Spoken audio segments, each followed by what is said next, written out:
finished off on the rain that I was dealing with earlier. The windshield was clear. Got a little dirty again. Sun's back out. Looks like I'm over and around the bit of rain. I wouldn't call it a storm cloud. Wind's been actually pretty good. I've been on this route before where she can get windy enough that motorcycles tend to lean at a 30-degree tilt just to be able to ride in it. When you're driving a extended shoebox, it's just as bad, even though we've got pretty good suspension. Toss in, if you're dealing with tractor trailers, you've got the lee side directly in behind them as they break wind. Try and pass them though, you've got to adjust for natural direction that the wind is going. And the shifts as you run along your trailer to the front end, your figurative bow wave off their front, making sure you don't hit it. All good. Keeps life interesting, and this one is, I pay enough attention to keep me on the road, keep me situationally aware, and maintain my speed so you don't get a ticket. I think I've covered before. We're pretty good. A lot of RCMP, OPP tend to leave Government of Canada license plates and vehicles alone. As long as you're not being stupid. And on top of that, buses tend to be left alone as they're considered professional drivers. They tend to cause the least amount of accidents. And there's other things to look at for the Leos. Doesn't mean it doesn't happen, but I've got a pretty good track record at not being crazy. Also helps at my height. Like the buddy that just went by me, I'm doing about 114. It's a ghost car. Added elevation, I get to see in his windows a lot better than I would in my truck or a lower level car. And often they'll be passing me and another cop car. I'm almost able to read his screen off his computer. But does happen. One of our civilian drivers had an issue, got pulled over a tractor trailer. Won't get into the reasons, but he could have handled it a lot better. He handled it the way he typically does, and luckily didn't wind up in jail. And as it was, by the time the paperwork got back to us, a lot of what happened was downplayed, noted by my supervisor, but it is what it is.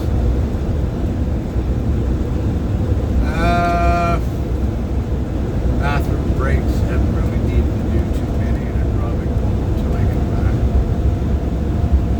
Got 140 kilometers until Saskatoon. That'll probably be the zone I'll look at for my next break. Maybe grab a bite to eat. Definitely look at getting DEF. I'll be down to a quarter of my tank for that for DEF. I've got more than enough gas to get back. Oh, speaking of, I started off with a full tank. Filled up in Shiloh, 400 liters worth. Not coming out of my pocketbook. So I'll probably have about the same on the way back.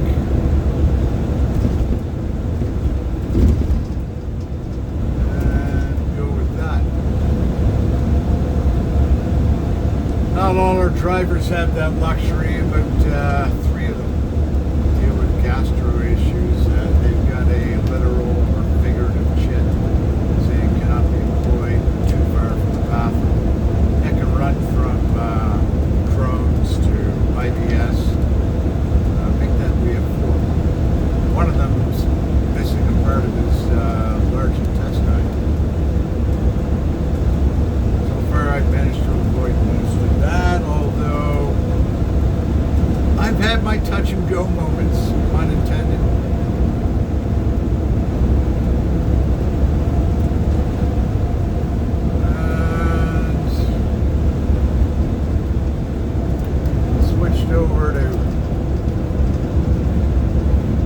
Gatorade or the equivalent for the rest of the trip back until I think about getting a coffee at some point in the afternoon.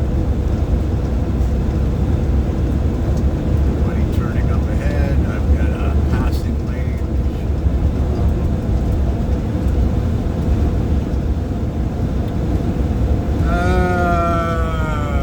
What? Just past Kandahar.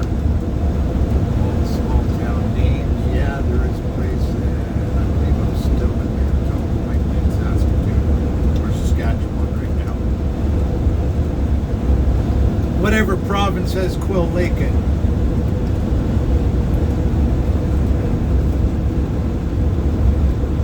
Enjoying the scenery.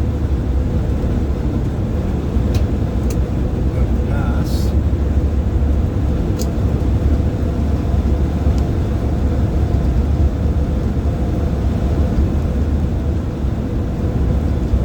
Yeah, I can see forever, but sometimes you get road mirages up ahead, obscuring, especially lone cyclists. Had a couple of rolling barrage type amounts of bikers on the way down here. One of them had about 100 bikes patched up. I can't remember their name. But they were going to speed limit, so I made sure I had a nice long straight section and passed them in a pretty tame manner and gave them wide enough room.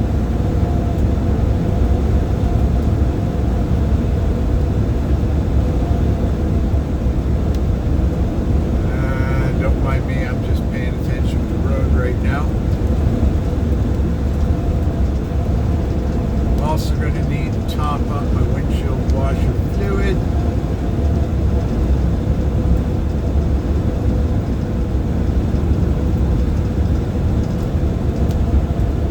Figured out what I want to bike eat yet, but if I time it right, that'll be my last meal for the day, except for maybe stupid snacks.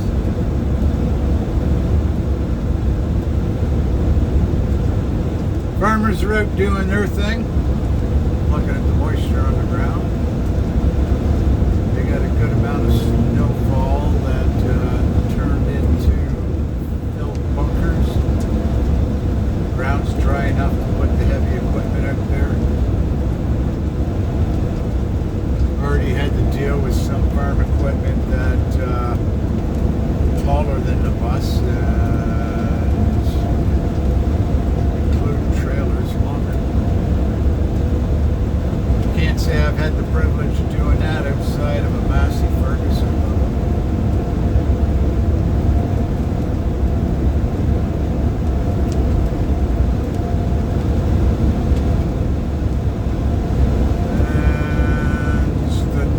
Route. I'll give Google Maps credit. It's gotten a lot better than what I started with on picking the right path. Coming down, it said go through Regina. I now know the reason why. This northern route tends to bypass all the light shenanigans in Regina.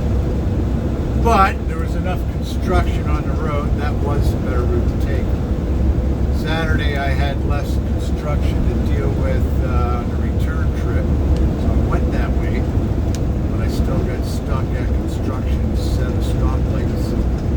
10 minutes here, a few minutes there, dealing with reduced speed zones.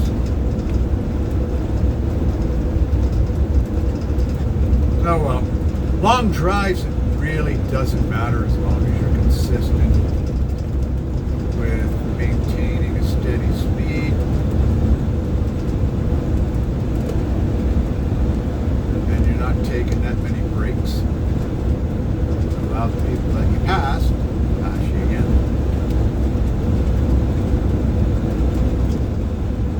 And yeah, I'll drop it down and follow these guys until I make sure I get enough room to pass. I do the one car, but I got a bike only a bus length and a half ahead of him that I want to make sure I can either get them both or tuck in safely.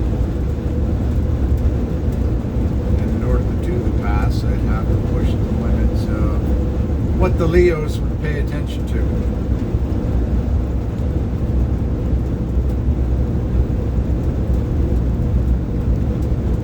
Really wish, especially cruiser buses, had active rear view camera.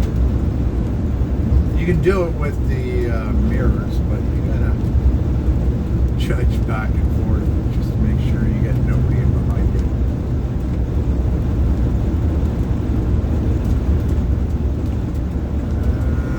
Looking forward to having this day end. Getting myself set up to catch up on yard work for tomorrow. Steph's got a new plant to replace one that didn't survive the winter for, I think, a bushy evergreen. I can't remember the exact name. Cedar. And replacing it with something that should last our climate.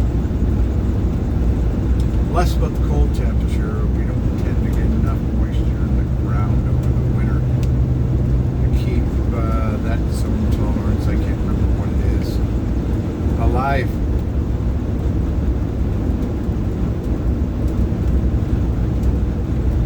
And as soon as I got a solid double line, or sorry, as soon as I get rid of this solid double line, I should be able to get by these guys.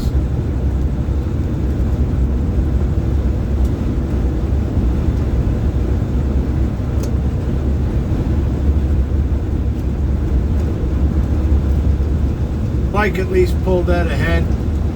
Less of a concern tucking in behind him now, which is good because I got an approaching car. And enough room.